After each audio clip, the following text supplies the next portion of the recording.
مونږ انسانان نه یو فرشتي د دوی زیرې لراغلي په هر حال خپل مال یې مېلمنو ته وقف کړی او مېلمستیا کول دا د انبیاو صفت دی د محمد رسول الله صفت کې راځي بخاري کې چې کله په وحی شروع شوه خدیجه رضی الله عنها ته وایي انی خشیت علی نفسی خدیجې په ځان ویرېدلمه په ځان ویرېدل هغه ورته وایي کلا لا یخزیک الله چرته نه الله به تا نه شرموي ګڼې خبرې ذکر کړي او پکې وایي وتقر الضیف تا به الله ځکه نه شرموي ته د مېلمه مېلمستیا کې دا د نبي صفت د شعیب علیه السلام صفت قرآن ذکر کړی دی چې مېلمه دوست د موسی علیه السلام مېلمستیا یې کړې ابراهیم خلیل الله وایي دویم کمال ما کې دا دی چې زه د مېلمستیا کوم خپل مال مې مېلمنو ته قربان کړی دی وقف کړی مې دی نن چې مسلمان مېلمه راشي ورخطایي چې دا به سروټې وخوري دا بچې څکي پریشان دی ده ته پته نه لګي چې د یو مېلمه سره څومره رحمتونه راځي زما کور کې فراخي راځي ویره مېلمه له مې چرګ حلال کړه هلکه چرګ دې ځان له حلال کړی مېلمه له دې حلال یو پتون راغلی ورکړو نو ټول تا وخوړلو او موږ بې نه مېلمه وشو مېلمه له مې چرګ حلال دا الله په تا وخوړو ته بخیل وي تا چرګ نه خوړله الله مېلمه راوستو یو پتون پکې راغلی شو بچو دې مو خوړه تا مو خوړه د دې مېلمه د وجې نه په تا باندې مې الله رحم وکړو ستا په بچو یې وکې در باندې وخوړه او بدنام دې مېلمه کو مېلمه نه مې چرګ حلال کړی مېلمه نه به ډېر حلال کړی وی چې ټول دې دی کې وی او هغه خوړلی به هر حال دریم الله د خلیل ځکه جوړ کړی وولدي للقربان خپل بچی ما قربانۍ دپاره پیش کړی دی ما ورته په کال کې غټ اختر راځي نو اول خو دا تپوسونه چې مفتی صاحب 2000 روپۍ راسري چې په دې به قرباني کېږي او که نه قرباني ورته ګورو چې خدای د مفتی صاحب د خدای نه خبر راوکړي چې قرباني نه کېږي چې د دې مصیبت نه خلاص شه کله به دا شه او فرض دی راباندې او دا دی او دا چې په څه طریقه باندې که چېرته مفتي د خدای نه وځي او زه د خلاص شم له دې مصیبت او بیا کویم نو چېرته مېلې له ځو هغه چیلۍ چې هغه غریبه نه شي تللی په لاره باندې وچه کلکه سونډۍ پونډۍ یاره وایي په قرباني مې وکړه تک خوشحاله چې قرباني ابراهیم خلیل الله ته الله وایي خپل بچی حلال چون چرا پکې نه کړ او داسې بچی هم نه دی په سپینه ږیره ور الله ورکړی د 100 کالو نه وروسته ورته میلاو بچی نیازبین چې ورته منګي لاډله داسې بچی دی او صالح بچیان دي زما ستا د بچو په شان ته نه چې کله خوب ویني هغې نه وروستو خپل بچي نه رای معلوموي یا بنیه انی ارا فی المنام انی اذبحک فانظر ماذا ترى بچیا زه دې وینم خوب کې چې تا حلالوم ته خپله رای پیش کا بچه ورته څه وایي یا بتفعل ما تؤمر بابا چې کوم امر درته دی هغه کوه زما رای ته پکې ضرورت نشته زه به خپله غاړه چارې ته نیسم د رب حکم پوره کوه نن ته بچي ته ووایه چې حلالوم دې کېدای شي دې مخکې کړی د ځان د ځان نه دې مخکې بچه ستا هسې خبره نه برداشت کوي نو حلاله که بچن برداشت ابراهیم خلیل الله داسې هستي ده چې خپل نازولی بچی او په داسې موقع باندې قرآن وایي فلما بلغ معه السعی چې ایله د لوبو شو ایله د پلار لاس پې سپک شو د منډې ترلی شو بچی ادا شی راوړه بچی ادا شی راوړه په دې وخت کې انسان ته خپل بچی ډېر ګرانې لاسې پې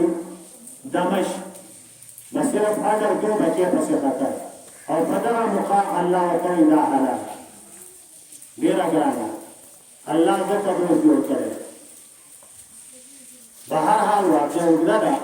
مقصد دا دی چې قرباني سره الله رب العزت انسان ته ترقي نصیب کړي قرباني چور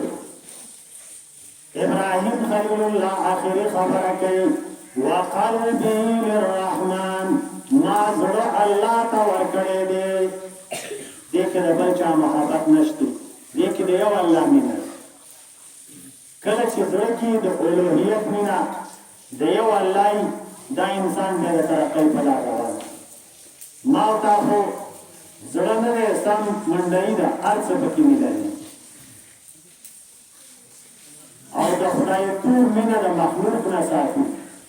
بابا بچی ورکړي دا قبر بچی ورکړي دا مړی بچی ورکړي دا ونه بچی ورکړي مخلوق نه غواړو خیر د مخلوق نه بچی غواړو د مخلوق نه عزت غواړو د ابراهیم خلیل الله په زړه کې د یو الله مینه د مخلوق مینه پکې نه وه الله رب العزت ولا ترقي ورکړه الله امام جوړ کړو ابراهیم خلیل الله هغه امام دی چې یهودو باندې خپل امام کړ نصاراو باندې خپل امام جوړ قرآن تذکره کوي یهودو وویل ابراهیم یهودو دا زمونږ په ډله کې دا زمونږ مشهور نصاراو وویل نه ابراهیم نصرانیو زمونږ مشهور قرآن کې الله وینا تاسو دروغ وایي یهودو ما كان ابراهيم يهوديا ولا نصرانيا ابراهيم يهودي ولا نصراني ولكن كان حنيفا اغد هر باطل دین حق مایل انسان مسلمان رب ته غاړه کوي تاسو په رب نه باندې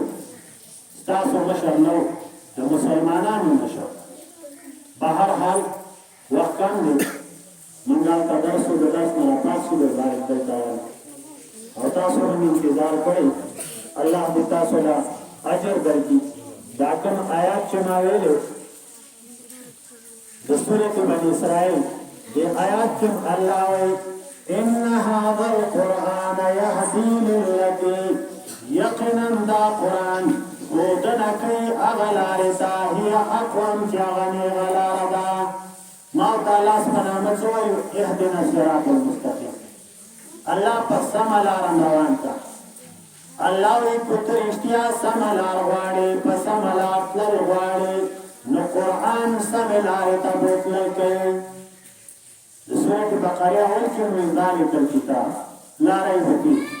دوی چې اهدنا الصراط المستقيم دا کتاب دې په روان شادي کې شک نشته او دلته وی یهدی للتی هی اقوم دا قرآن خودنه کوي هغه لارې ته چې سیده لار ده نو که په سمه لار تلل غواړئ دا قرآن دا واخلئ بچو لم دا کتاب لاس کې ورکړئ خپلو بیبیانو لم دا کتاب لاس کې ورکړئ الله به عزت درکړي الله رب العزت به ترقي در نصیب کړي د ټول زندګي به هم د خوشحالۍ شي زنانه به د خاوند حق وپېژني خاوند به د زنانه حق وپېژني کور کې به جګړې ختمې شي او چې قرآن یې نه زده کړی ښځه د خاوند حق نه پېژني خاوند به ښځې حق نه پېژني هر څوک وایي زما قدر نشته زما عزت نشته خاوند وایي چې زما قدر دې وشي ښځه وایي چې زما قدر دې وشي دواړه طرف نه ظلمونه نو په دغه عزتونه هم پکار وي د کور ماحول جوړول غواړئ د دنیا سکون او د آخرت نو دا قرآن دا واخلئ دا څه به ټول کوي انشاءالله ټول دې ته تیار یو قرآن به وایو د قرآن باره کې به زموږ نه تپوس کېږي قرآن تپوس به کېږي لهذا قرآن نه وایو او دا ونه یو چې دې ویلی نه شم قرآن الف با کې چې مړ شو الله به دې د علماو سره حشر وي بس الف با خو ویلی شي او سلام ویلا اولید بوایا ورځ کې او پکې وایا په هفته کې او پکې وایا په میاشت کې او پکې وایا په قرآن نه مخالاره هسې نه چې الحمدلله د قرآن وارث یم او فعاله نه وم د قرآن وارث یم او تقوا نه یم د قرآن وارث یم او د قرآن مخالفت کوم د قرآن وارث یم چې څوک د قرآن درس کوي دشمن یم داسې وراثت زموږ نه دی پکار د قرآن سره محبت وکړو الله دې په دې خبره ما او تاسو ته رحمت وکړي. صلی الله تعالی علیه وسلم.